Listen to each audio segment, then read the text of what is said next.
210 for the AFC East. So let's bring in Chris Raybon now. We were all prepared to talk some NBA, but since you're here, let's talk Aaron Rodgers a little bit. Tell me your reaction to his comments. I think this could end up being a mess for the Jets. I mean, first of all, his comments essentially are saying that, okay, he wants to play for the Jets. He's pushing for it, but the Packers, they're not just going to give him away for free. So I think that's what the holdup is. But I thought he also made some comments that I found interesting. He said he was 90% sure he was going to retire before his darkness retreat.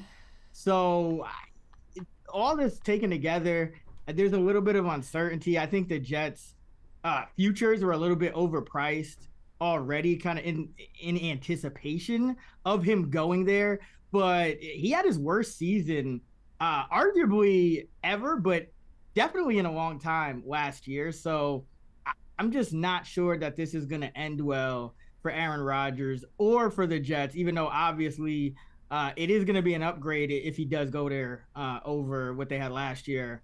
They might have to give away more than they wanted. He might be declined. He looks like he's declining a little bit. He wasn't sure if he wanted to play. So this is just kind of shaping up as a mess. I agree with you. I think play was a byproduct of him just generally being unhappy with the Packers. And I do feel like if he does go over to the Jets, he's going to have a lot to play for. He's going to really want to redeem himself. And like you said, it's going to be a major upgrade, and they have a lot of other pieces. At the same time, though, those odds, I think, have been a little overpriced, to your point. But I don't know if we've ever seen fanfare like this. Like, this feels like an unprecedented situation where, like, a week ago, we essentially had breaking news that all signs point to Aaron Rodgers is signing with the Jets, and this is not a done deal. So while he says he intends to join them, this is not done. Exactly, and I think he feels like, he's trying to force their hand, and he kind of feels like, the Packers essentially owe it to him because they drafted his replacement. And that's really why he was unhappy, to your point, last year. I think he's been unhappy ever since that happened. So this is going to be interesting to follow, but I think the sports books jumped the gun, and maybe Aaron Rodgers jumped the gun a little, thinking it was going to be that easy to just kind of get over there to the Jets, and now we're going to see exactly how these negotiations end up turning out. It has been anything but easy, I think, for Jets fans, for the Jets team, the organization. But now that that's out of the way, why don't you catch me up on some NBA? I admit I've been a little bit out of the loop because we've been talking so much college hoops this week, which, is understood, is warranted. But what are you looking out for tonight on the NBA slate? I got a couple picks. The first one, the Bulls are playing the Kings. The spread is really close, should be a good game, but I'm going with the under 237 here. Now, the Kings have obviously been a very, very high-scoring team, but one thing about them is when they're at home, they're a lot better than when they're on the road. And they're on the road for this one, averaging over 6 points per game or less on the road than at home. And that's had a direct kind of correlation to how they performed versus their totals. On the road, they're just 12-20 to the over. So really think that this game is going to be a little lower scoring than we think. Chicago just 13-20 to the over when they're at home. And, this Kings team, they allow the sixth highest 3-point percentage, but Chicago, we all know they're not really a 3-point shooting team. They're going to live and die by the mid-range. They're going to go inside. So I think the matchup, I think the fact that Sacramento going on a road here, both of these teams pretty well rested. I think you see a little bit more defensive effort than you may otherwise expect from this matchup. So going under 237 Bulls Kings. All right, so you got under a point total. Do you have a pick against the spread tonight? Yeah, I got the Timberwolves +5 against the Boston Celtics.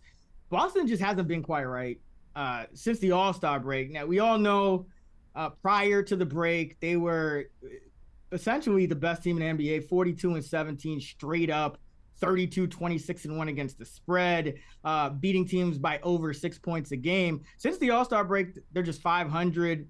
They're below 500 against the spread. And their point differential is not even a full point per game better than the opposition. They are not getting to the line nearly as much, over 2 free throws fewer. And they're allowing nearly 6 free throws per game more to their opponents. So that's about a 8 free throw swing that they've been allowing since the All-Star break.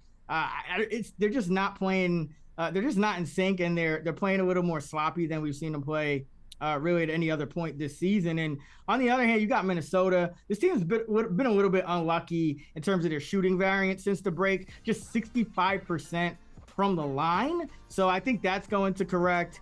And, this Minnesota team, without Russell, with Conley there instead, they've been taking care of the ball a little better. They've been getting more assists, moving it around a little bit more. So I think this Minnesota team is going to be a tough out, especially at home here. And they are 10-4 against the spread this season as a home underdog. So this is the type of spot that you want to back the Minnesota Timberwolves. And this season, home underdogs by more than 4 points are 94, 66, and 5, 59% against the spread. So the trends backing Minnesota as well. Give me the Wolves +5 against the Celtics. Makes a lot of sense. Raybon, thanks for joining Green Dot Daily. And an alert for anyone out there who might be watching this show, Raybon is also making, we'll call it a cameo appearance on our bracket reveal show. That's at 6 Eastern on our Action Twitter, our Action YouTube, the Action app, all that good stuff. So keep an eye out for that. Thanks again, Raybon. Always a pleasure, Maria.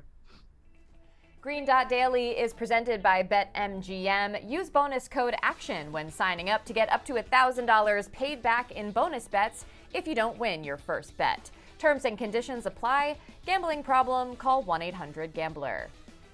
Switching gears to college basketball, here's a look at the remaining first 4 games in the men's tournament. Fairleigh Dickinson takes on Texas Southern at 6:40 Eastern. Then it's Nevada facing Arizona State at 9:10 Eastern. You know who has a handle on these games? It's Jim Root from the 3-Man Weave. Jim, good to actually meet you and work with you for the first time. Welcome into Green Dot Daily.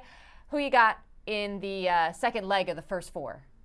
Yeah, it's a pleasure, Maria. Excited to be here. Excited to be in tournament time.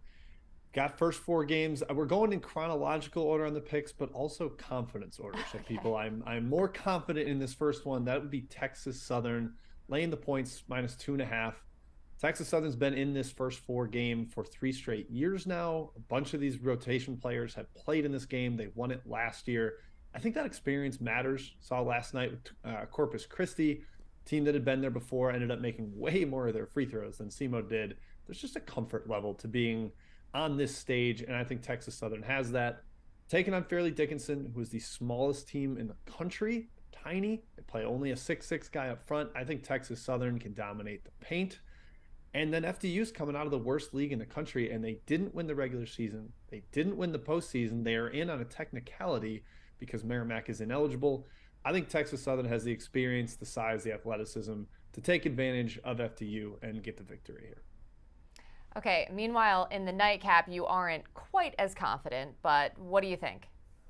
Yeah, these 2 teams are kind of whack-a-mole for me. They're tough to figure out, so I don't want to express too much confidence in it, but I do prefer Arizona State. Again, laying the 2, laying the 2.5, whatever you can find out there, I think is okay as long as you stay under 3.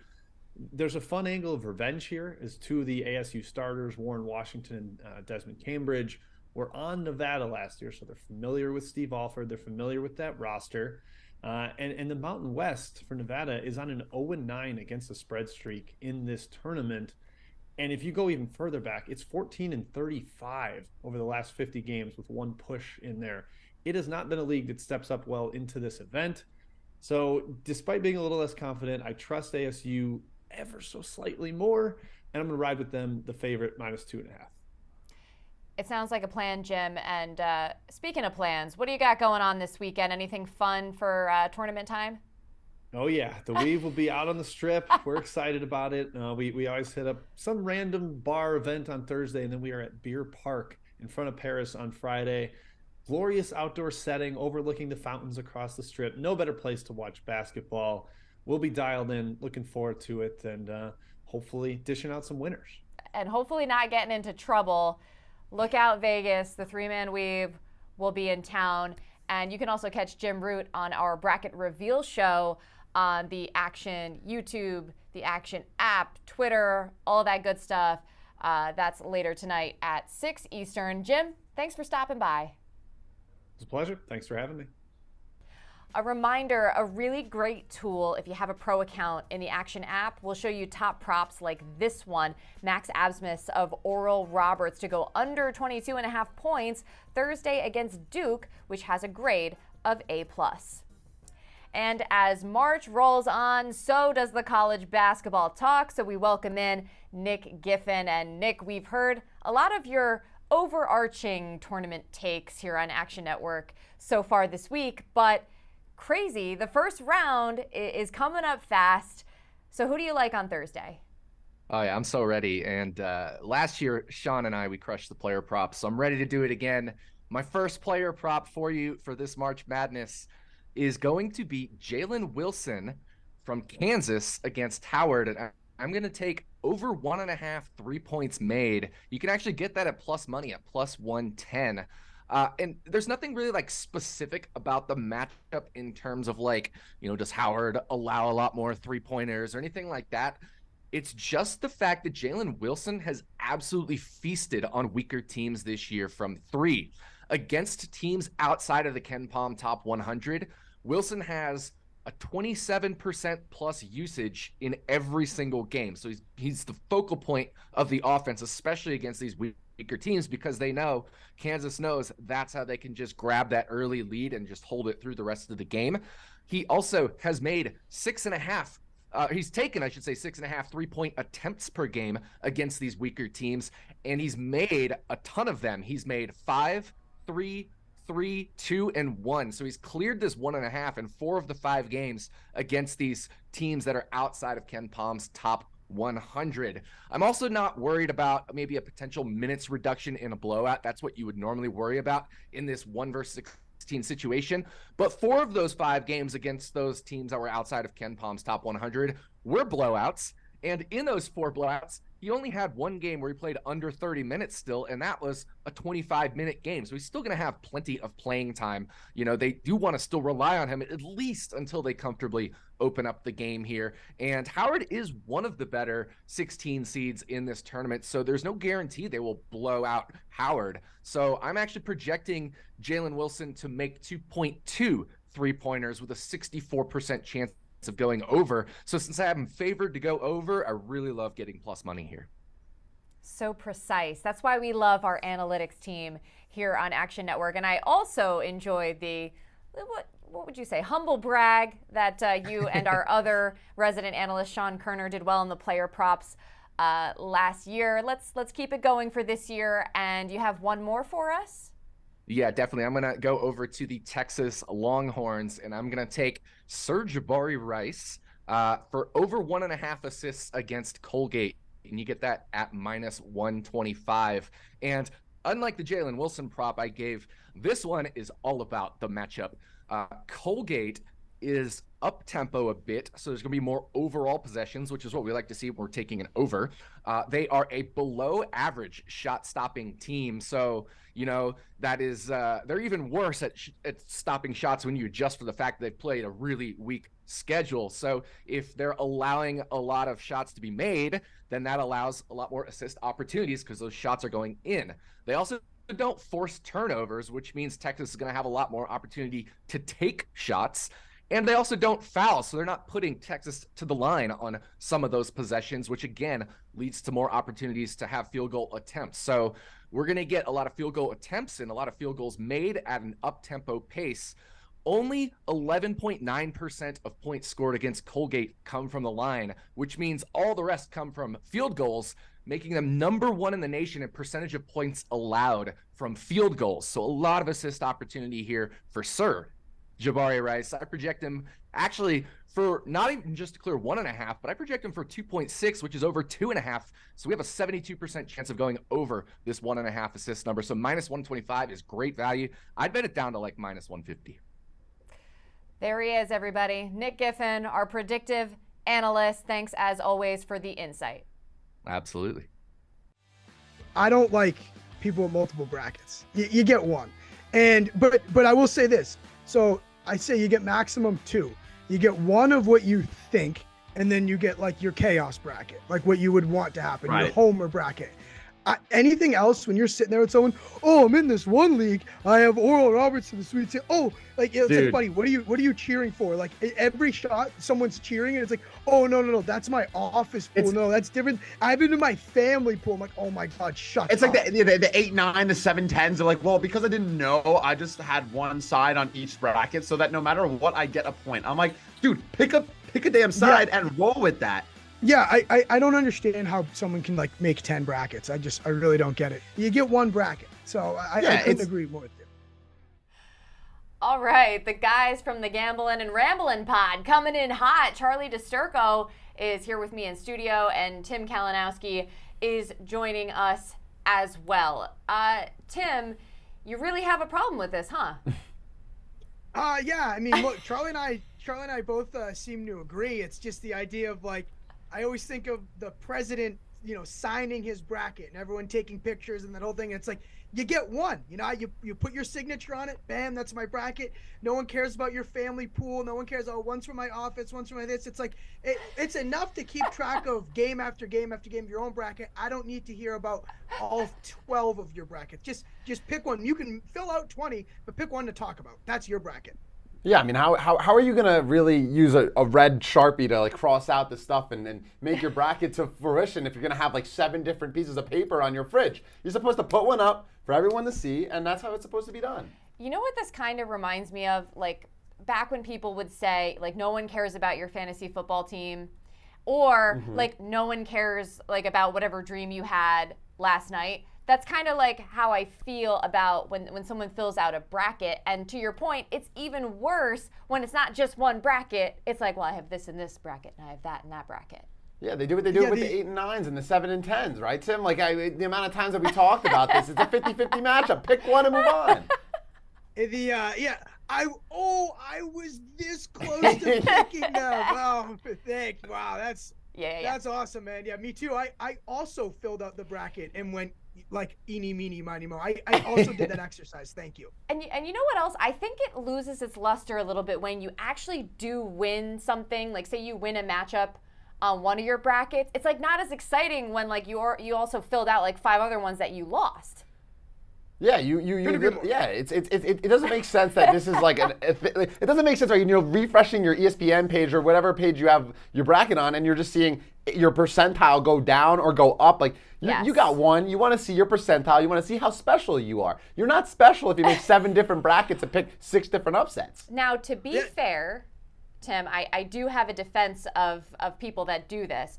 So, we have our office, we had like someone from our office reach out with like a bracket. Then we had like a show that we were doing reach out with another bracket challenge. Like I feel like I've been emailed or slacked or texted about like multiple different bracket challenges that I've been weighing out like whether or not I should fulfill them. So that is something to keep in mind. No. You're 100% right. I mean, all of us are popular. We're in a million pools, but you submit the same bracket to every pool, everyone, and then I say maybe you get like a second, mess around. Here's what I hope could happen, but that's the thing. You're submitting one to everything. It's like the SATs. You got to wait till next year to take it again. Yeah. If you mess up once, like last year, I had Kentucky winning the championship. First round, St. Peter's ends it. I was done. My bracket was done. Then it's like, all right, let's move on to betting rather than, well, actually in my 6 other brackets, I had Kentucky losing in the round of 32. No. All right, so you want to see some consistency across the board. I get that. And speaking of Kentucky, which Charlie just brought up, that seems to be a Kentucky jersey that you're wearing there, Tim. Is that right? Yeah, I also have like a bit of a take in that if your team doesn't make the tournament, like Clemson, they kind of got jobbed, but it's their own fault, whatever. You kind of get to a hall pass and kind of ride with somebody else. And it's the sports hall pass. So I'm not going to go pick a 1 seed to jump on their bandwagon and have a little fun with. I went with Kentucky because some random guy from TikTok sent me a bunch of Kentucky merchandise. So I realistically just went with that. Humble brag. Yeah, well, my fault. So I put a future on him. I said, here's who I'm going to ride with. It's my hall pass. Yeah, it's a little bit arbitrary, but at the same time, I feel like you have a good reason for riding with Kentucky and having that be your team. So I appreciate it. I mean, can we talk about Tim? You wore that same exact outfit yesterday for Gambling and Rambling. Are you just like in this just not moving? He did this on purpose. Is it? Yeah. What are you doing here? Charlie, I moved from my attic to my living room to my basement to my kitchen back to bed. That is not something you want to be broadcasting. I haven't left my house in days. I don't go anywhere. You're digging yourself a deeper hole. Yeah, you see me. I showered. I changed my fit. Look at me. I look great right now, despite me not sleeping. No. It doesn't matter. What does it matter? Everything's clean. It doesn't matter. I'll tell you what. Even though you may have sounded like a bit of a nerd just there, there is at least one fan of you out there in the universe, and it's my mom, Paula Marino, aka Mama Marino, aka Mrs. Marino. Charlie is unaware of this. After the show we did last week, my mom called me and was like, "Who is that Tim? I like that Tim. He's very funny." So I just thought you should know that. Wow. I mean, that's quite the endorsement. She probably likes me more than my actual mom likes me. So shout out Mama Marino. Complete shout out. Thank you for the love again. Email my mom and see if she can, if you can share some of the qualities that are endearing to my mom, and maybe she'll agree to see those great qualities in me. Tim, your mom was calling you in the middle of our show. She cares about you. What are you talking about? Oh my God! To move the cars in the driveway for the fake snow that didn't happen. That's what. I see. That's your job as a son. You move from the attic to the living room. You can take a few steps outside, brother. Come on. I would move the cars for Mama Marino. She's actually nice to me. My mom isn't nice. Okay, well, thank you for that shout out, Mama Marino, if you're watching. I'm sure she is, and I'm sure she loved that. And I think we're gonna call the segment on that. I think we're gonna call it. I think we're done. Tim, thanks for hanging out with us. Charlie, thanks for hanging out with us. Have a wonderful weekend of March Madness to the both of you. Thank you. Well, I'm walking to the living room now. Room to room. That's Enjoy. It. Thank you. And in case you missed it early in the show, we had some NBA and college basketball picks. So remember, you can always keep track of that sort of thing by following Green Dot Daily in the Action app. And Green Dot Daily is presented by BetMGM. Use bonus code ACTION when signing up to get up to $1,000 paid back in bonus bets if you don't win your first bet. Terms and conditions apply. Gambling problem? Call 1-800-GAMBLER. That's going to do it for the show. And a programming note, this is our last Green Dot Daily for the week. So we're going full college hoops mode. Make sure you check out Big Bets on Campus Thursday through Sunday at 10:30 a.m. Eastern. I'm Maria Marino. Thanks for watching, and I will see you back for Green Dot Daily Monday at 3 Eastern on the Action Network YouTube and the Action app.